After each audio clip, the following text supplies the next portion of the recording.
Bismillahirrahmanirrahim.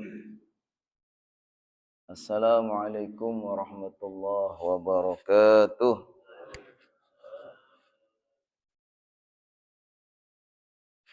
Bismillah, alhamdulillah, wassalatu wassalamu ala rasulillah, Sayyidina Muhammad ibn Abdullah, wa ala alihi wa sahbihi wa man tabi'ahu wa wala. Amma ba'du, yaqulullahu ta'ala fi kitabihil karim. Subhanaka la ilma lana illa ma 'allamtana innaka antal alimul hakim. Rabbi shrah li sadri wa yassir li amri wahlul 'uqdatam min lisani yafqahu qawli. Allahumma 'allimna ma yanfa'una wanfa'na bima 'allamtana. Allahumma inna nas'aluka 'ilman nafi'a wa rizqan thayyiba wa 'amalan mutaqabbala. Hadirin dan hadirat seluruh jamaah salat subuh nyambung jamaah ta'lim di Masjid Al-Muhajirin yang dimuliakan, diberkahi dan dicintai Allah Subhanahu wa taala. Wabil khusus, walaupun tidak saya sebut satu persatu, tidak mengurangi rasa hormat dan takdim saya kepada para tokoh, para sesepuh, pengurus DKM, para ustadz dan ustadzah. Mudah-mudahan semuanya selalu dimuliakan dan diberkahi Allah Subhanahu wa taala. Mari sama-sama kita memanjatkan pujian dan syukur kehadirat Allah Subhanahu wa taala yang karunia-Nya, nikmat-Nya, rahmat-Nya selalu melimpah, selalu tercurah kepada kita semua, sehingga Allah mudahkan di pagi yang penuh berkah ini kembali kita semua sejenak untuk mendengarkan nasihat-nasihat, pesan-pesan yang sangat mulia, yang sangat menginspirasi, yaitu sabda-sabda Rasulullah SAW, yang tentunya setiap untayan kata, setiap rangkaian kalimat dari baginda Nabi Muhammad SAW itu penuh dengan hikmah. Kadang-kadang dengan lafal yang sangat singkat, tapi mempunyai makna dan maksud yang sangat dalam. Di antaranya yang diyakini sebagai kalimat-kalimat singkat yang mempunyai makna yang sangat dalam adalah hadis-hadis yang terhimpun di dalam hadis Al-Arba'in An-Nawawiyah, yang jumlahnya hanya 42 hadis saja, tapi diyakini oleh Al-Imam An-Nawawi sebagai hadis-hadis jawami'ul kalim, hadis-hadis yang mempunyai makna yang sangat dalam, maksud yang sangat mulia, tetapi dengan lafal yang sangat singkat. Sehingga beliau kumpulkan 42 hadis ini sebagai qawaidul Islam, sebagai poros-poros, pedoman-pedoman orang bagaimana orang beragama Islam dengan baik dan benar. Sehingga kalau kita betul-betul mengkaji 42 hadis ini, kemudian kita pahami, kita amalkan dalam kehidupan kita, ini sudah menjadi pedoman-pedoman penting dalam kita beragama, dalam kita menjalani kehidupan ini. Kita akan kaji hadis yang ke-22. Sebelumnya kita kaji hadis ke-21 dengan lafal juga yang sangat pendek. Nah, ini juga termasuk lafalnya sangat pendek. Judulnya At-Tariq ilal Jannah. At-Tariq yaitu jalan, ilal Jannah menuju surga bil iqtisad. Iqtisad ini maksudnya dengan ekonomis, ya. Makanya kalau orang Arab menyebut iqtisad itu artinya ekonomi. Jadi Hadis ini diberi judul Jalan Menuju Surga dengan Ekonomis. Maksudnya bagaimana? Maksudnya dia ingin bagaimana beramal yang sedikit, ya, yang sederhana, tetapi dia mempunyai untung yang besar, mempunyai hasil yang gede. Ya. Ini prinsip ekonomi kan begitu. Dengan modal sekecil-kecilnya, untung yang sebesar-besarnya. Tentu kalau dalam Islam ini, untung ini tidak mesti berupa hal-hal yang materi, ya. Kalau dalam ekonomi terus yang dimaksud adalah bagaimana untung secara ekonomis. Dia dengan modal yang kecil, usaha yang ringan, tapi untungnya gede, ya kan? Tapi kalau dalam Islam, maka tentu saja bukan semata-mata untung secara ekonomi. Tapi yang lebih penting adalah untung secara ukhrawi. Bukan dunia saja, tapi akhirat. Makanya di sini adalah untungnya adalah nggak tanggung-tanggung. Untungnya surga. Beramal yang sedikit, ringan, tapi mendapatkan surga. Dan surga ini adalah keuntungan yang paling besar, yang nggak ada yang melebihi untungnya orang mendapatkan surga.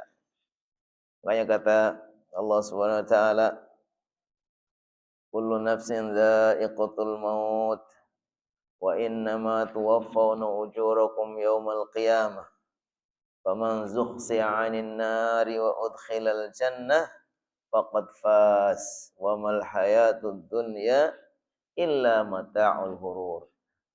Setiap jiwa itu pasti akan mati dan semuanya akan mendapatkan balasan pahala dari apa yang dia lakukan di dunia ini.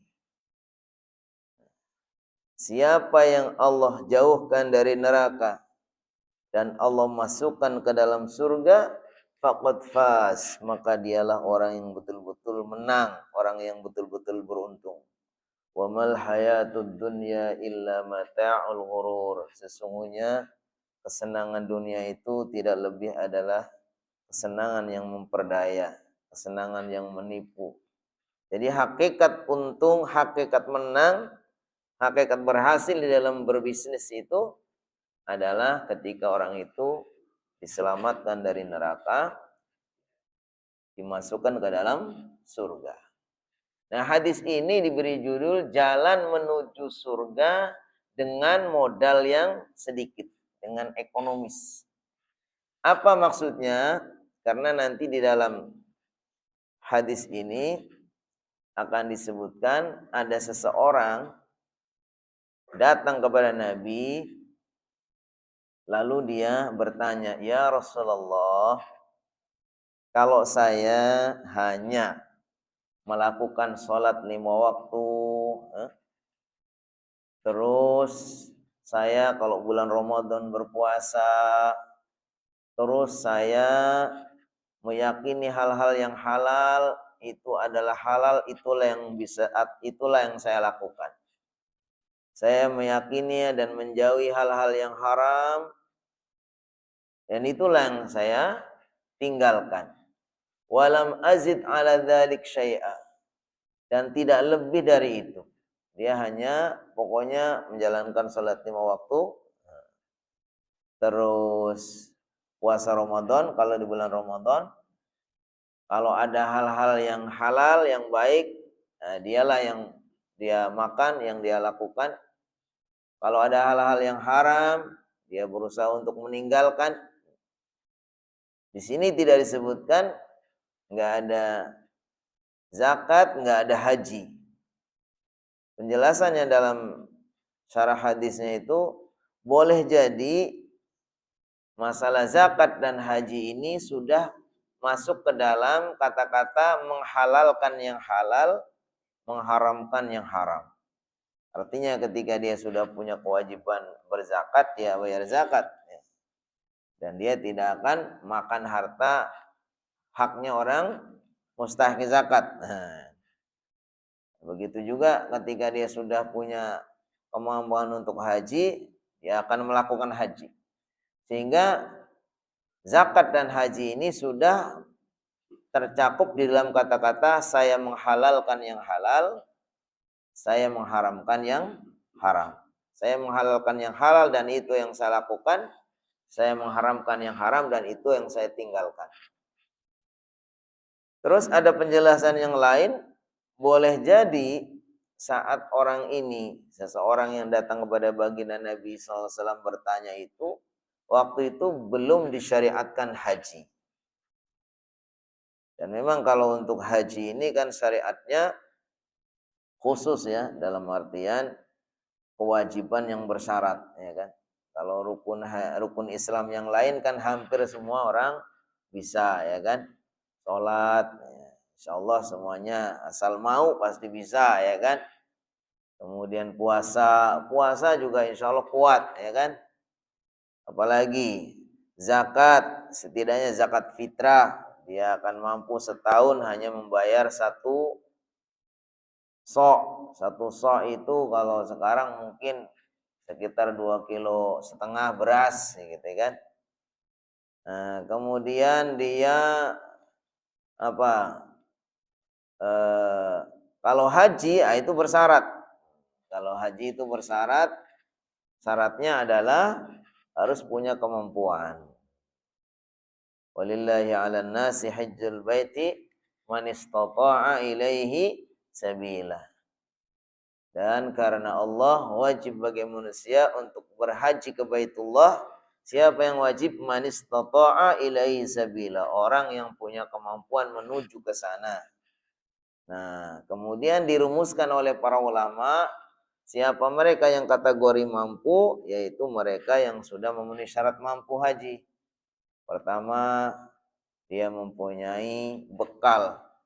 Bekal untuk adanya bekal yang cukup untuk perjalanan, untuk sampai di sana, kemudian balik lagi, termasuk kalau dia punya tanggungan di rumah untuk keluarganya.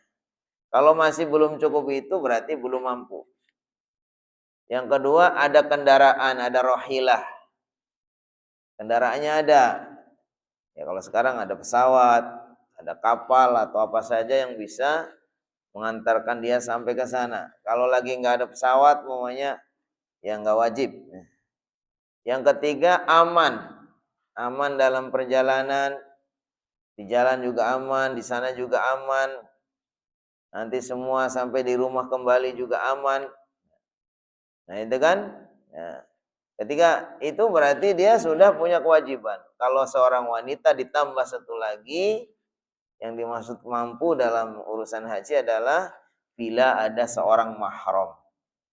Jadi kalau orang perempuan sudah punya bekal, kemudian jalan aman, semua sudah dipenuhi, tapi dia nggak punya mahram, yang belum wajib dulu. Nah, jadi nggak wajib, seandainya dia nggak mau berangkat haji pun tidak termasuk dosa karena belum ada mahram.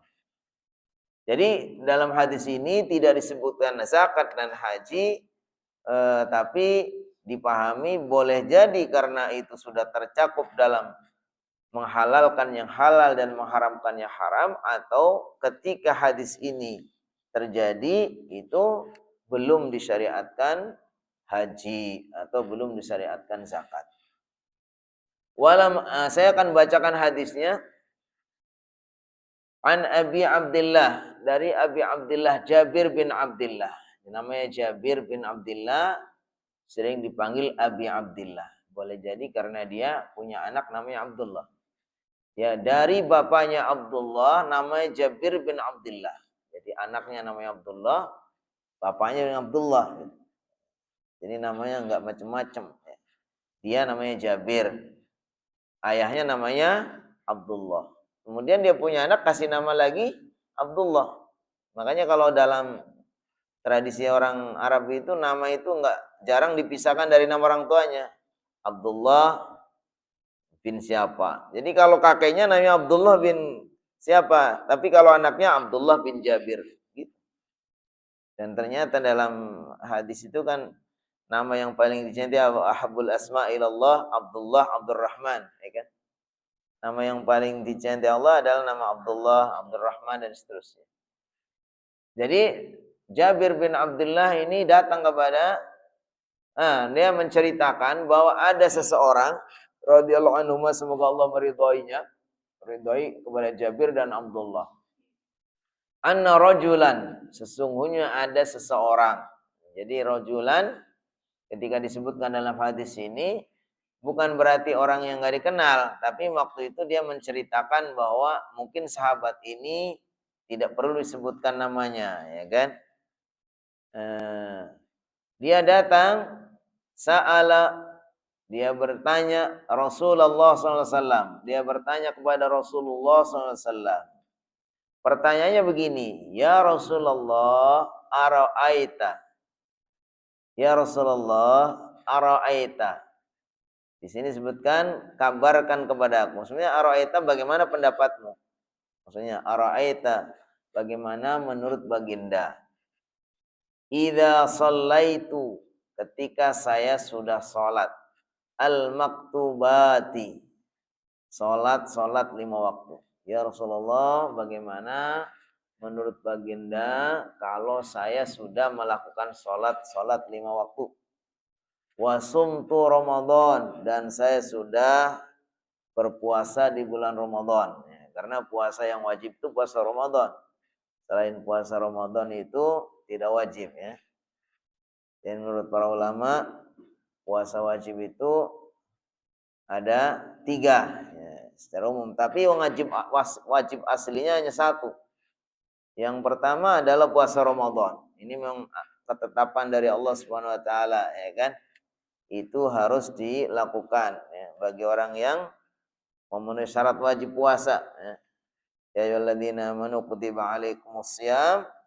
Ini maksudnya siam Ramadan. Kama kutiba alal ladzina min qablikum la'allakum tattaqun. Ini maksud dari puasa Ramadan. Kemudian puasa wajib yang lain namanya puasa kifarat. Puasa kifarat itu puasa karena melanggar syariat, denda, ya. Denda, kifaratnya apa gitu? Kifarat bersumpah, apa kifarat haji, apa kifarat melanggar mamanya di siang Ramadan dan seterusnya. Itu namanya puasa kifarat, itu juga puasa wajib. Kemudian satu lagi namanya puasa nadar. Puasa tapi karena nadar. Kalau saya sembuh dari sakit saya akan berpuasa 3 hari. Ini namanya puasa nadar. Maka itu jadi wajib. Jadi yang puasa wajib ini ada 3, tapi hakikatnya yang asli kewajiban itu adalah 1, ya Ramadan. Maka ketika beliau bertanya, kalau saya sudah puasa Ramadan, ya kan? Wa ahlaltu al-halal, dan saya sudah melakukan atau hanya melakukan yang halal-halal saja, tidak pernah melakukan yang haram. Wa haramtu al-haram, dan saya mengharamkan dan meninggalkan yang haram. Walam azid ala dzalika syai'a, dan saya tidak menambahkan kepadanya sesuatu pun. Maksudnya selain itu saya enggak melakukan yang lain-lain. Pertanyaan berikutnya, to the point saja beliau ini. Adkhulul jannah ya Rasulullah, kalau hanya seperti itu apa saya bisa masuk surga? Jadi kita bayangkan apa yang ada di benak seseorang ini. Dia mungkin dengan banyak kesibukannya atau berat dengan berbagai macam tugas-tugas lain gitu ya. Dia tapi saya tetap aja kepengen masuk surga. Sehingga dia menawar atau seolah-olah bertanya, ya Rasulullah, kalau saya hanya bisa sholat 5 waktu, saya bisa hanya puasa Ramadan, terus saya pokoknya gak akan melakukan kecuali yang halal-halal, ya. Dan saya akan berusaha meninggalkan yang haram. Kalau hanya seperti itu, apakah saya bisa masuk surga? Jadi yang jadi target di sini adalah surga. Makanya tadi judulnya bagaimana jalan menuju surga dengan ekonomis. Ya, jadi dia ingin pakai modal yang kecil, hanya sholat 5 waktu, puasa Ramadan, melakukan yang baik-baik saja, meninggalkan yang buruk-buruk gitu. Tidak lebih dari itu. Enggak sholat sunnahnya, ya kan? Enggak puasa sunnahnya, enggak yang lain-lain, ya. Terus beliau bertanya, apakah saya bisa masuk surga? Qala, bagaimana jawaban baginda Muhammad SAW? Naam, iya. Ini menggambarkan betapa ya pertama kita yakini bahwa sebetulnya jalan menuju surga itu mudah daripada masuk neraka gitu ya. Kenapa? Karena kebaikan-kebaikan dalam Islam ini kalau baik itu sekali baik saja, seseorang itu melakukan amal soleh satu saja, orang itu sudah akan mendapatkan 10 kebaikan. Tapi kalau orang melakukan kejahatan satu, ya akan dibalas dengan satu dosa, ya, satu keburukan. Ya kan? Makanya dalam hadis itu man hamma bihasanatin, siapa yang sudah niat atau betul-betul bertekad melakukan satu kebaikan, falam ya'malha, tapi dia tidak sampai melakukan. Dia udah betul-betul niat kok, qadarullah enggak terjadi. Ada masalah apa gitu sehingga niat baiknya itu enggak terlaksana apa? Kutibat lahu hasanatun. Maka ditulis sama malaikat dia sudah melakukan satu kebaikan.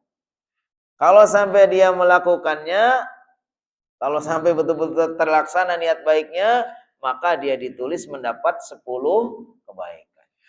Man jaa bil hasanati falahu asyru amthaliha. Kata Allah SWT, siapa yang datang dengan membawa kebaikan, maka baginya 10 kali lipatnya minimal, ya kan? Nah, tapi sebaliknya, waman hamma bisayyatin, siapa yang dia pengen melakukan keburukan, falam ya'malha, enggak sampai melakukannya, ya tidak ditulis dosa. Kalau sampai betul-betul melakukannya, maka ditulis hanya satu kejahatan. Wa man jaa bis-sayyi'ati fala yujza illa mithlaha wa hum la yudlamun. Kata Allah, siapa yang melakukan suatu kejahatan maka tidak akan dibalas kecuali semisal saja, ya. Wa hum la yudlamun. Mereka tidak sedikit pun dizalimi sama Allah. Innallaha la yadlimun nasa syai'a. Allah itu tidak akan pernah menzalimi orang sedikit pun. Walakinnan nasa anfusahum yadlimun. Tapi manusia-manusia itulah yang menzalimi diri sendiri. Jadi intinya begitulah sebetulnya konsep dasarnya, sebetulnya orang itu masuk surga itu lebih mudah harusnya gitu daripada terjerumus kepada neraka. Kenapa? Karena kebaikan-kebaikan yang mengantarkan kita kepada surga itu apa?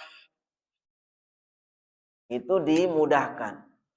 Pahala itu dilipat gandakan. Sementara untuk mendapatkan dosa atau orang itu berdosa itu ya dipersempit.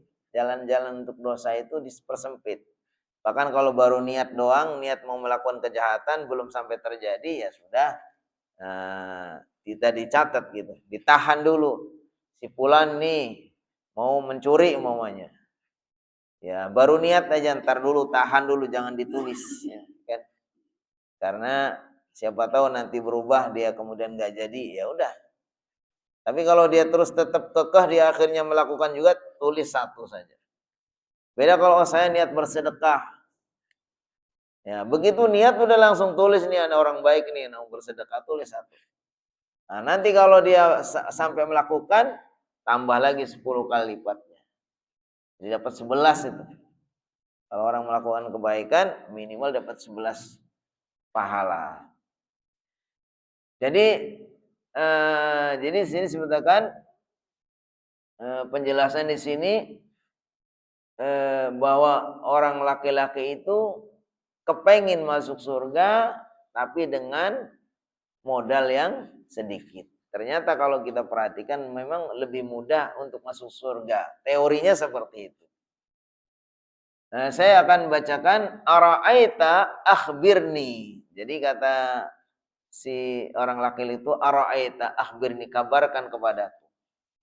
Idza shallaitul maktubah, yaitu kalau saya sholat 5 waktu.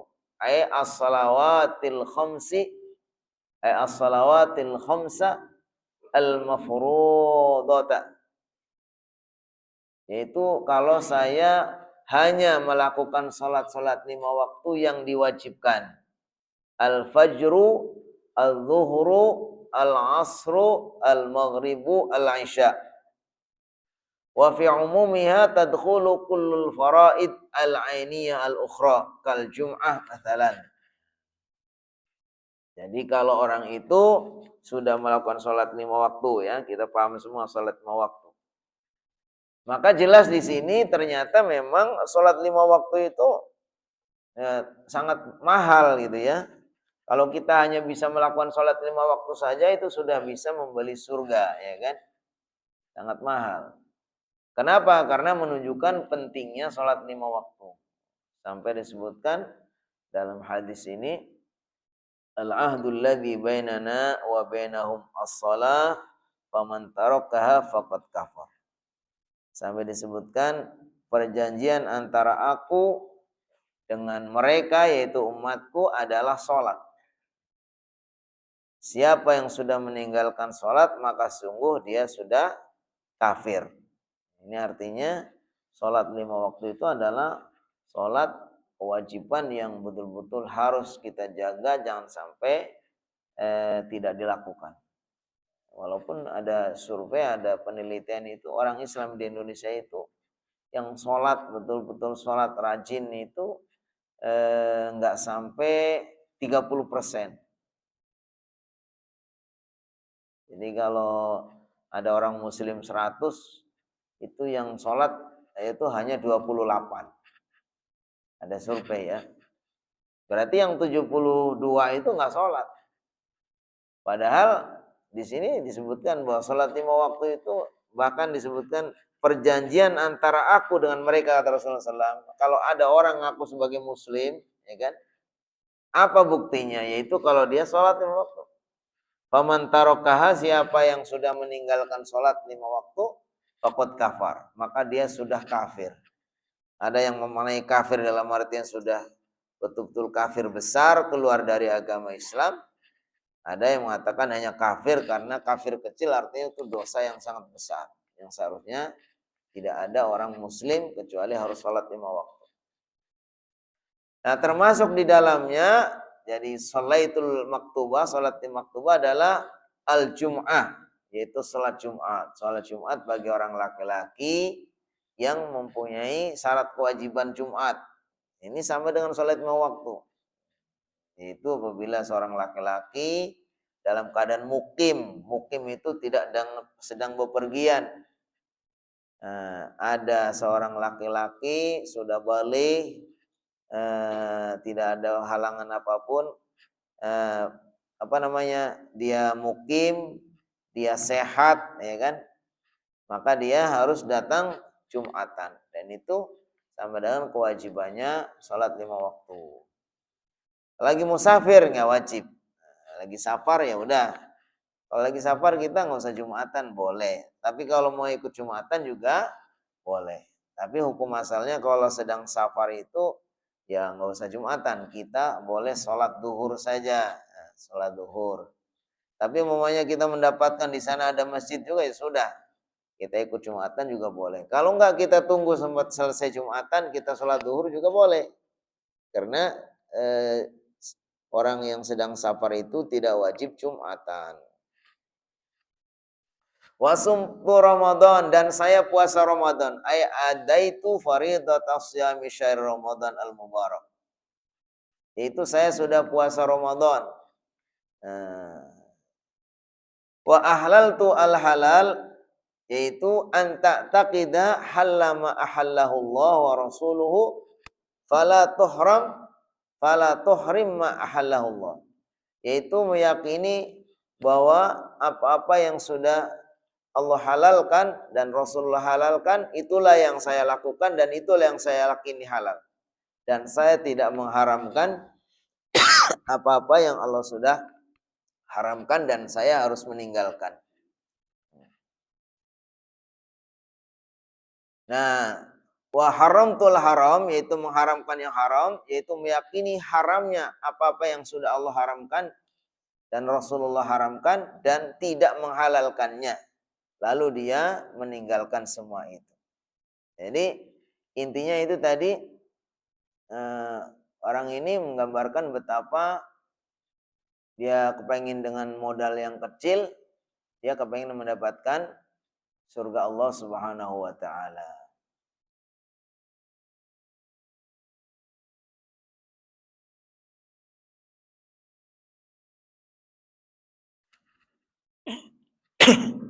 Saya lanjutkan. Al-muslim mutalabun bit-tahrimil i'tiqadi wal amali. Fat-tahrimul amali al-istinab syartu asasin lin najah. Ya, seorang muslim itu dituntut untuk betul-betul meyakini sesuatu yang haram itu adalah sebagai sesuatu yang haram dan wajib dia itu meninggalkannya. Dan itulah kunci keselamatannya. Nah, jadi tidak ada sesuatu yang halal yang Allah bolehkan kecuali memang itu baik bagi seorang muslim atau sebagai kita. Sebagaimana tidak ada sesuatu yang diharamkan kecuali itu membahayakan dan merugikan kita. Itu sebetulnya prinsipnya kan gitu. Makanya kalau dalam Islam itu kan secara umum aja isinya adalah apa? Larangan-larangan dan perintah-perintah. Nah, siapapun yang betul-betul bisa memperhatikan mana yang menjadi perintah-perintah Allah dan dia lakukan, dan siapa yang tahu ini ada larang-larangan Allah itu tinggalkan, ya sebenarnya itu sudah selesai ya. Jadi kalau kita perhatikan isi Al-Quran dari awal sampai akhir, ya, isi hadis-hadis itu isinya hanya apa? Perintah sama larangan. Nanti ada perintah-perintah yang sifatnya harus. Perintah-perintah yang harus itu namanya wajib. Ya kan? Ada perintah-perintah yang sifatnya anjuran. Namanya apa? Sunnah. Kemudian nanti juga ada larangan-larangan. Ada larangan-larangan yang harus ditinggalkan. Namanya haram. Ada larangan-larangan yang sifatnya himbauan. Namanya apa? Makruh. Ini isinya itu aja. Makanya kalau kata Nabi sallallahu alaihi wasallam, tidak ada satu kebaikan yang Allah perintahkan kecuali sudah saya perintahkan. Tidak ada larangan yang sudah Allah sampaikan kecuali sudah saya sampaikan. Jadi sudah selesai sebetulnya. Makanya di sini disebutkan bahwa ketika orang itu sudah melakukan hal-hal yang halal dan meninggalkan yang haram, terus pertanyaannya apakah dengan itu dia itu bisa masuk surga? Nah, maka Rasulullah menjawab, masuk surga. Bisa masuk surga. Di sini disebutkan tafawutu darajati ahlil jannah. Orang itu ketika bertanya apakah saya bisa masuk surga, Rasulullah mengatakan iya bisa masuk surga. Tapi tentu saja surganya orang ini dengan orang-orang yang lebih rajin, yang lebih baik, derajatnya lebih tinggi akan berbeda. Makanya di sini disebutkan adanya tingkatan-tingkatan derajat ahli surga. Tentu orang-orang yang seperti para nabi minas siddiqin wasyuhada wassalihin minan nabiyyin, para nabi wasiddiqin, orang-orang yang siddiq, ya. Wasyuhada, orang-orang yang mati syahid, wassalihin, dan orang-orang soleh yang punya kemuliaan yang tertentu, maka mereka mendapatkan derajat yang tinggi sehingga surganya itu juga tingkatannya lebih tinggi. Tapi ketika orang itu sudah melakukan yang wajib-wajib saja, dia akan mendapatkan surga juga. Tapi tentu tingkatan surganya berbeda. Dukhulul jannati madmunun liman iqtasara alal faraid.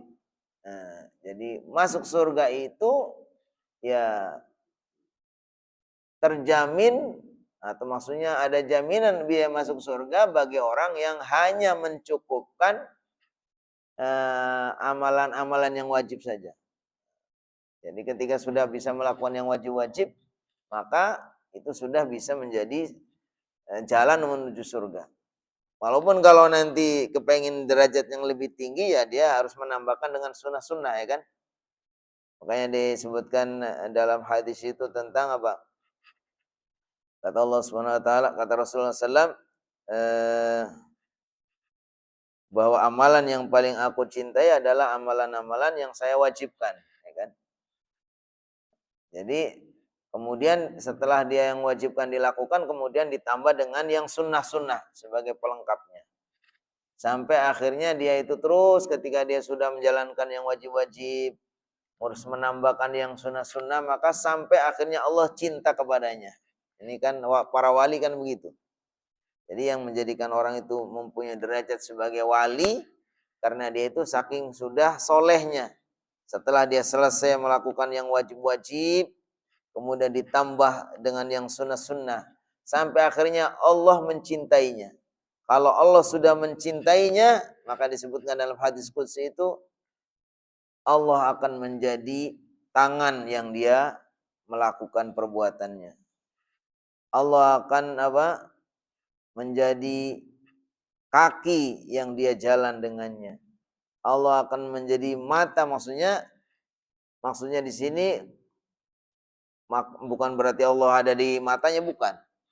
Tapi orang-orang yang sudah mempunyai derajat wali ini, karena dia sudah melakukan hal-hal yang wajib, melengkapi dengan sunnah-sunnah, dia akan terjaga semua. Ketika dia berjalan, dia nggak akan mungkin jalan kepada hal-hal yang tidak baik. Ini jaminan, jadi garansi kalau orang itu ngaku sebagai wali, buktinya seperti ini. Ya, ketika dia itu dijaga dari semua keburukan, dia jalan pun nggak sembarangan. Nggak mungkin dia jalan ke tempat-tempat maksiat. Dia kan punya tangan yang nggak mungkin dia tangannya melakukan hal-hal yang buruk, manipulasi angka atau atau menzalimi dengan perbuatannya. Dia tidak mungkin punya mata yang untuk bermaksiat. Dia tidak mungkin punya telinga untuk bermaksiat. Dia tidak mungkin punya lisan yang untuk bermaksiat. Ini disebutkan dalam hadis qudsi begitu. Itulah wali. Wali itu artinya orang-orang yang dekat dengan Allah Subhanahu wa taala, kekasih-kekasih Allah. Nah, di sini disebutkan, tapi surga yang dia dapatkan itu ya tentu beda dengan surga ke surga yang didapatkan oleh orang-orang yang lebih banyak amalnya. Lakinil jannata darajat. Sesungguhnya tapi surga itu juga punya tingkatan-tingkatan. Wa hadzal rajul sayaskunu fi darajatin aqalla minas sabiqina bil khairat. Orang laki-laki tadi memang akan mendapatkan surga, tapi surga dia itu lebih sedikit atau lebih ringan atau lebih rendah daripada surga yang diraih oleh as-sabiqina bil khairat. Dari orang-orang yang berlomba-lomba untuk meraih kebaikan. Karena orang-orang yang berlomba-lomba meraih kebaikan itu apa? Dia akan berusaha untuk terus melakukan berbagai amal, ya kan? Kan sampai ada sahabat yang begitu irinya dengan orang-orang yang berlomba-lomba melakukan amal soleh, ya kan? Jadi ada sahabat yang diceritakan ketika dia itu melihat orang-orang kaya, ya kan, itu melakukan berbagai macam amal soleh, dia puasa, dia juga sholat 5 waktu, sholat sunnah dan berbagai macam, terus dia masih bersedekah juga. Terus orang-orang miskin itu merasa disaingin. Mungkin kalau mereka berpuasa, orang miskin bisa puasa. Mereka orang-orang kaya bisa sholat, orang miskin bisa sholat, ya kan? Orang yang kaya-kaya bisa berzikir, orang miskin bisa berzikir. Orang kaya bisa apa lagi? Ya, taklim, itu majelis, orang miskin juga bisa. Pas giliran orang-orang kaya bersedekah, orang miskin nggak bisa. Wah, saya kalah di sini. Lalu mereka mengadu, ya Rasulullah. Kata mereka, ya Rasulullah, katanya, sudah orang-orang kaya itu sudah memborong pahala. Mereka sholat, kami sholat, mereka bisa sholat. Kami puasa, mereka puasa. Pas giliran mereka bersedekah, kami tidak bisa bersedekah. Gitu kan. Nah, ini termasuk orang yang as-sabiqin bil khairat, orang yang berlomba untuk meraih kebaikan. Alladzina zadu 'alal faraid bin nawafil wal mustahabbat. Yaitu siapa orang-orang yang berlomba-lomba untuk meraih kebaikan itu adalah orang-orang yang menambahkan amalannya dari sesudah melakukan yang wajib dengan menambahkan dengan sunnah-sunnah wal mustahabbat. Dan orang-orang yang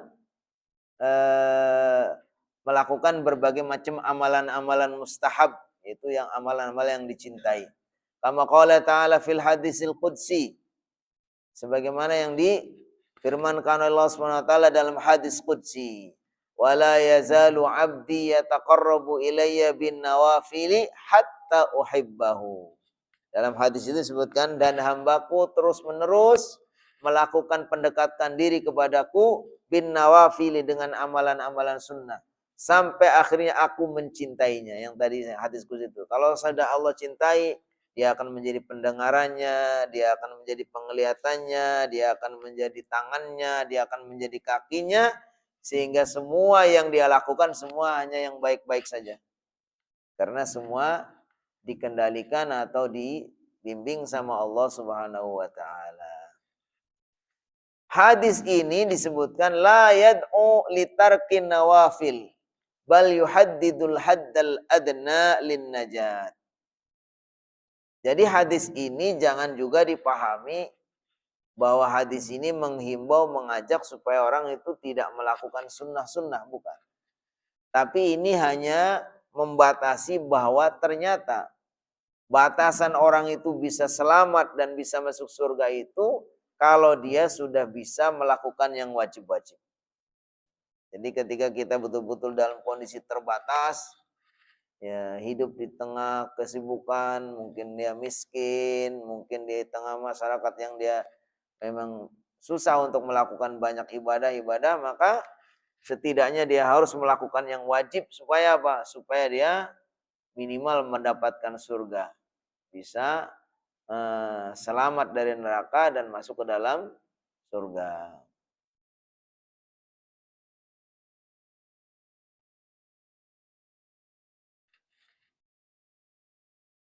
Daruratu i'tiqadi al-hilli wa hurmati al-haram wa laysa mujarrad taqlid al-a'ma. Nah, hadis ini juga di samping bukan menghimbau orang itu supaya meninggalkan yang sunnah-sunnah, bukan, tapi tadi supaya orang tahu bahwa ternyata ada batasan minimal ya, yang kalau orang pengen masuk surga itu minimal apa? Harus melakukan yang wajib-wajib. Hadis ini juga disebutkan di sini apa? Pentingnya meyakini bahwa sesuatu itu halal dan meyakini bahwa sesuatu itu haram, kemudian dia harus berkomitmen. Kalau yang halal itulah yang boleh dilakukan, kalau yang haram harus tinggalkan. Ya tadi yang sebutkan, tidak ada sesuatu yang dihalalkan kecuali mesti itu bermanfaat. Sebagaimana tidak ada sesuatu yang diharamkan kecuali pasti itu membahayakan. Nah, hadis ini juga bisa kita ambil pelajaran. Hadis ini memberikan harapan kepada kita, harapan yang besar, bahwa orang yang merasa banyak kekurangan dalam melakukan hal-hal yang sunnah, tetapi dia betul-betul mempunyai komitmen untuk menjaga yang wajib-wajib, maka dia itu sudah termasuk orang-orang yang punya harapan untuk bisa mendapatkan surga.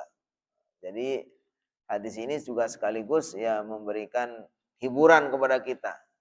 Ternyata kalau kita sudah bisa yang wajib-wajib saja sampai kita betul-betul penuhi, walaupun kita banyak kekurangan dalam melakukan yang sunnah, kita sudah ada harapan ya. Harapan kita semua akan mendapatkan surga Allah Subhanahu wa taala. Kemudian pelajaran yang lain adalah itqanul faraid. Bagaimana makanya pentingnya kita harus betul-betul menyempurnakan, memperbaiki dalam melaksanakan yang wajib-wajib. Jadi kalau kita sudah melakukan yang wajib-wajib dengan benar ya kan, umpamanya kita punya kewajiban sholat 5 waktu. Ya jangan asal kita yang penting sudah sholat gitu. Apalagi nggak ada kemauan untuk memperbaiki sholatnya ya kan. Mulai dulu ya, ya hanya itu aja. Nah, harusnya harus ada semangat untuk memperbaiki. Karena di sini ada itqanul faraid. Bagaimana kita memastikan bahwa kewajiban-kewajiban yang kita lakukan itu sudah benar ya kan. Salat 5 waktu ya pastilah kita tahu apa itu syaratnya, apa itu rukunnya, ya kan? Kemudian kita lakukan sesuai dengan tuntutannya atau dengan tuntunannya. As-salatu fi waqtiha, seperti sholat pada waktunya.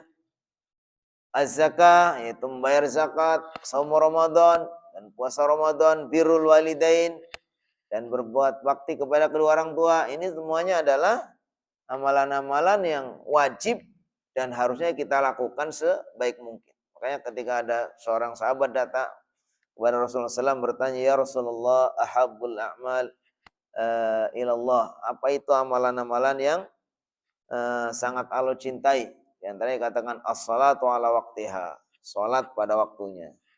Al-jihad, birrul walidain. Yang kedua, berbakti kepada kedua orang tua. Yang ketiga, al-jihad fisabilillah. Ini semua adalah amalan-amalan yang penting yang seharusnya kita betul-betul lakukan dengan benar.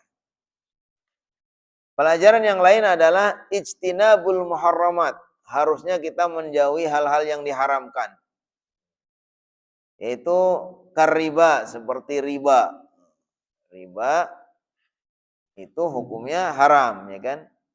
Wa halallahu al-bai'a wa harrama riba, dan Allah menghalalkan jual beli dan mengharamkan riba.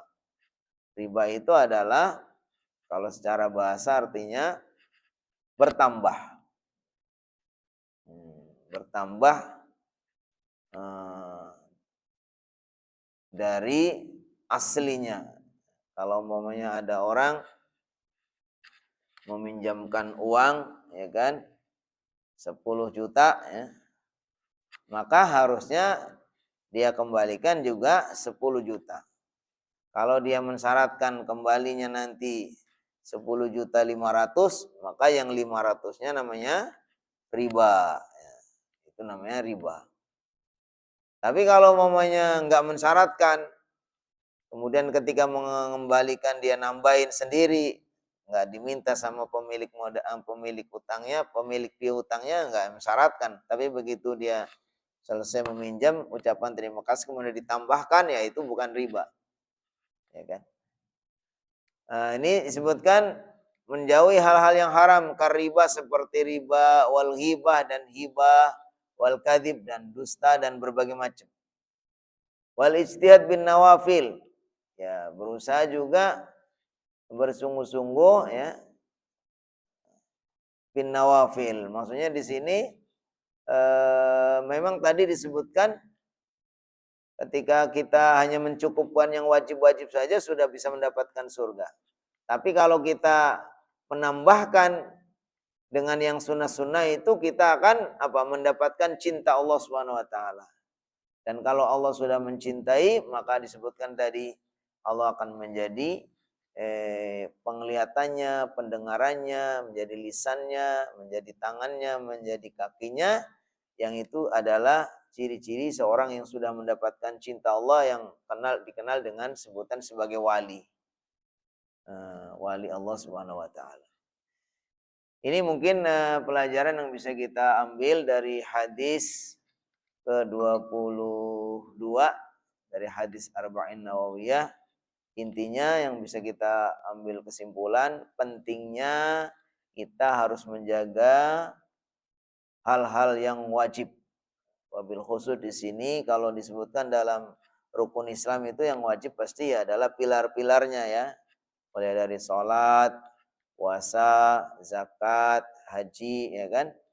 Walaupun di sini tidak disebutkan zakat dan haji, tapi sudah terkandung di dalamnya. Makanya ketika kita sudah punya kemampuan untuk berhaji, maka itu sudah menjadi wajib, maka kita lakukan. Tapi kalau sekarang gimana? Sudah wajib tapi nggak bisa berangkat juga. Karena di Indonesia itu untuk daftar haji tahun sekarang mungkin baru bisa dapat kalau sudah 26 tahun lagi ke depan, ya kan? Ya itu kalau perintah memang begitu. Kalau dalam Islam itu, idza amartukum bisyai'in fa'tu minhu mastata'tum. Kalau saya perintahkan kalian melakukan sesuatu, maka lakukanlah sebisa yang kalian lakukan. Ya ternyata kalau ada perintah tapi kita nggak bisa, ya berarti nggak dosa, nggak masalah. Wa idza nahaitukum fantahu. Tapi kalau sudah Allah larang, Kalau saya larang kata Rasulullah SAW, ya sudah tinggalkan. Jadi kalau perintah dari Rasulullah SAW kepada kita, dari Allah kepada kita, ya kita lakukan semaksimal yang kita bisa. Tapi kalau sudah larangan ya sudah, nggak usah ditawar. Larangan harus tinggalkan. Jadi pelajaran pertama pentingnya kita harus menjaga hal-hal yang wajib ini harus kita lakukan. Pelajaran yang kedua, berusaha untuk meninggalkan hal-hal yang haram. Hal-hal yang haram tadi, karena hal-hal yang haram ini nggak ada lain kecuali pasti akan merugikan kita ya. Tidak ada larangan hal-hal yang haram kecuali karena Allah tahu bahwa itu kalau dilakukan itu kita akan rugi sendiri ya. Bisa-bisa sampai kita masuk ke dalam neraka. Pelajaran yang ketiga, kita harus berusaha untuk meraih juga kedudukan ya yang mengantarkan kita kepada dicintai Allah Subhanahu wa taala, maqam al-mahmudiyah, maqam al-mahbubiyah. Itu dengan cara kita berusaha untuk di samping menjalankan yang wajib-wajib itu, ketika kita bisa sebetulnya kita harus meraih yang lebih tinggi lagi, yaitu dengan menjalankan yang sunnah-sunnah supaya kita mendapatkan cinta Allah. Yang terakhir, tadzkir bi anna dukhulal jannah bi rahmatillah wal a'mal sabab. Sebetulnya orang itu masuk surga itu karena rahmat Allah, bukan karena sebab amal kita. Ini yang paling penting juga. Makanya suatu ketika Rasulullah SAW mengatakan, la yudkhilul jannata ahadan amaluhu. Kata Rasulullah SAW dalam satu peristiwa, dia menyampaikan kepada para sahabat, wahai para sahabat, nggak ada seseorang yang masuk surga karena amalnya. La yudkhilul jannata ahadan amaluhu. Tidak ada sesuatu yang bisa tidak ada seseorang yang masuk surga karena amalnya. Terus sahabat bertanya, wala anta ya Rasulullah, apakah baginda juga begitu? Masuk surga bukan karena amal baginda? Terus kata Rasulullah SAW, wala ana, saya juga. Illa anta hammadani Allahu birahmatihi. Tapi yang membuat saya bisa masuk surga, yang membuat kalian semua masuk surga adalah rahmat Allah yang meliputinya. Sehingga kita kasih kesimpulan bahwa sebetulnya amal-amal yang kita lakukan itu bukan membeli surga, bukan. Karena surga ini ya begitu mahal harusnya. Dan amal-amal kita jangankan untuk sampai membayar surga, untuk menebus nikmat kita nikmat yang Allah berikan pun nggak akan ketebus. Makanya ada satu hadis yang menceritakan di zaman dahulu kala itu ada orang yang dia itu kepengen fokus beribadah, kemudian dia tinggal di suatu tempat tersendiri terpencil, lalu di situ dia ibadah terus. Padahal dia mendapatkan umur yang panjang, umurnya sampai 500 tahun dia di situ, dia setiap hari terus beribadah.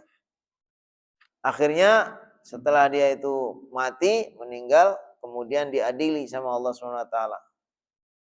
Setelah diadili ternyata orang ini yang sudah 500 tahun beribadah terus itu akhirnya nasibnya dia menjadi ahli neraka. Terus dia protes, ya Allah, kalau saya diputuskan masuk neraka, lantas di mana semua amalku? Saya sudah beribadah selama 500 tahun. Saya gunakan semua untuk beribadah kepadamu. Kenapa saya masih mendapatkan neraka? Allah tidak menjawab, kalau gitu sudah, kita timbang saja. Maka ditimbanglah ibadah dia dibandingkan dengan nikmat yang Allah berikan. Ternyata apa? Ibadah dia itu 500 tahun itu hanya sebanding untuk menebus nikmat sebelah mata. Jadi kalau kita mengharapkan surga karena kita ibadah kita ini untuk menebus nikmat Allah aja ya. Satu napas gini ini kita bisa bernapas, mata bisa kedip-kedip, bisa hidup seperti itu semua dari Allah SWT, itu nggak akan cukup.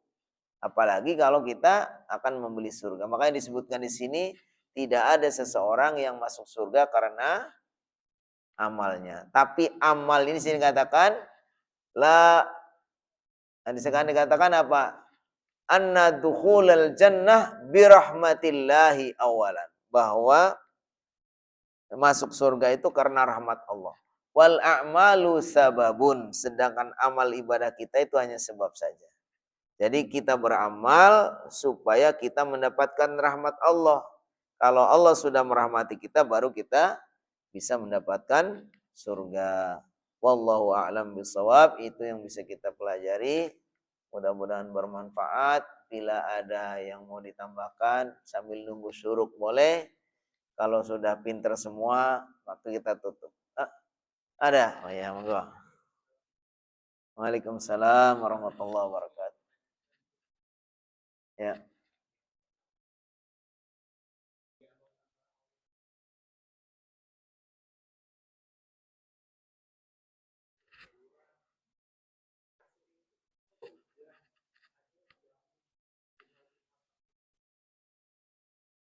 Apa tadi yang kedua? Nikah siri.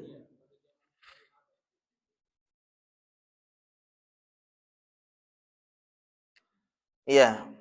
Ada hadis tentang ketika seseorang itu membaca Fatihah itu, Allah langsung merespon.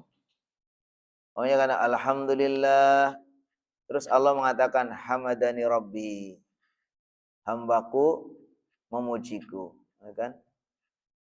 Ar-Rahmanir Rahim. Dari setiap lafal atau setiap ayat dalam surat Al-Fatihah ketika dibaca itu Allah langsung merespon. Hadis ini menggambarkan betapa memang surat Al-Fatihah itu punya keistimewaan yang sangat agung, ya. Jadi ada hadisnya, nanti kita cari aja hadisnya. Jadi ada hadis yang menceritakan ketika orang itu mengucapkan Al-Fatihah langsung Allah merespon, menjawab. Pokoknya ketika kita mengatakan alhamdulillahi rabbil alamin, langsung Allah mengatakan hamadani rabbi, hamadani abdi, hambaku memujiku, dan seterusnya sampai selesai. Nah, itu ada penjelasannya. Di antara hikmah yang diambil dari sini bahwa surah Al-Fatihah itu memang surat yang sangat istimewa. Makanya surat Al-Fatihah ini dijadikan sebagai rukun sholat. Ya. Nggak ada orang yang sholat kecuali harus membaca Fatihah. Kecuali kalau berjamaah. Kalau berjamaah ini menjadi ikhtilaf, ya. Ada yang berbeda. Kalau menurut Imam Syafi'i, baik berjamaah ataupun sendiri, pokoknya wajib atau harus membaca Fatihah. Karena beliau berdalil kepada hadis la salata liman lam yaqra bi Fatihatil kitab. Tidak sah salat bagi orang yang tidak membaca Fatihah. Tapi kalau kata Imam Hanafi, kalau sudah berjamaah enggak usah baca Fatihah. Qiraatul imam, qiraatul makmum. Bacaan imam itu sudah mewakili bacaan makmum. Kalau kata Imam Ahmad, termasuk di dalamnya Imam Malik kalau nggak salah itu, dilihat. Kalau sholatnya itu sholat jahar, rakaat pertama dan kedua, maghrib pertama dan kedua, isya pertama dan kedua, subuh, itu nggak usah baca Fatihah, makmum. Tapi kalau rakaat ketiga dan keempat, makmum baca. Sholat zuhur, sholat asar, makmum baca. Kayak gitu kan. Nah ini terjadi. Tapi intinya bahwa di antara hal yang penting sekali pelajaran dari hadis ini, bahwa surah Al-Fatihah memang sangat istimewa. Sampai setiap ayatnya dibaca itu Allah langsung merespon, menjawab. Gitu kan. Kita memuji Allah, Allah pun memuji kita, dalam artian langsung hamadani rabbi. Nah intinya surat istimewa, surat Al-Fatihah itu sangat istimewa, ya kan. Makanya disebutkan namanya aja banyak. Disebut Ummul Quran, induknya Al-Quran. Disebut Ummul Kitab. Ya ini seterusnya, ya kan. Jadi itu ya, mana yang terkandung. Apakah nikah siri itu apa sih nikah siri? Nikah artinya nikah, siri artinya rahasia. Sebenarnya penamaan siri itu ya karena sifatnya aja, sifatnya dirahasiakan kepada orang lain. Tapi sebetulnya yang dimaksud rahasia itu rahasia kepada siapa? Rahasia dalam artian nggak boleh ada yang tahu, itu ya pasti dosa, ya kan? Tapi ketika dipenuhi syarat rukunnya, orang nikah syaratnya rukunnya itu kan harus ada 2 pengantin, ya kan? Kemudian ada wali, ada 2 saksi, kemudian ada ijab kabul dan mahar. Kalau dipenuhi itu semua, ya nggak apa-apa. Pokoknya ada orang nikah, hanya diketahui oleh tadi ada 2 saksi hadir, ya. Kemudian ada wali, bapaknya si perempuan itu.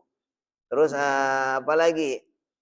Ada akadnya, ya, qabil, ada saya angkah tukar qabil itu. Kemudian kalau syarat itu dipenuhi, apakah itu termasuk sirri apa enggak? Kalau kita katakan sebagai sirri, ya tapi dipenuhi syarat-syaratnya juga enggak apa-apa.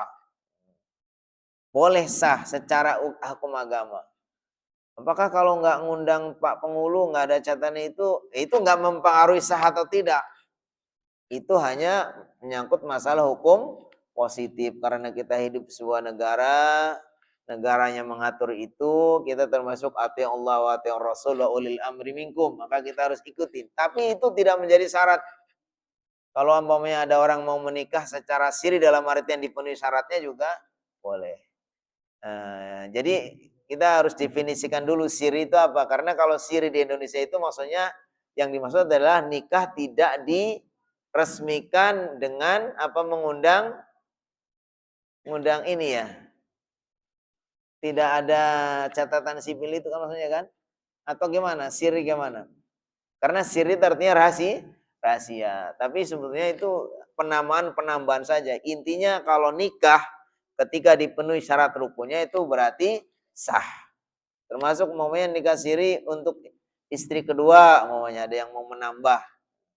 Ya nggak apa-apa asal dipenuhi syarat itu kan.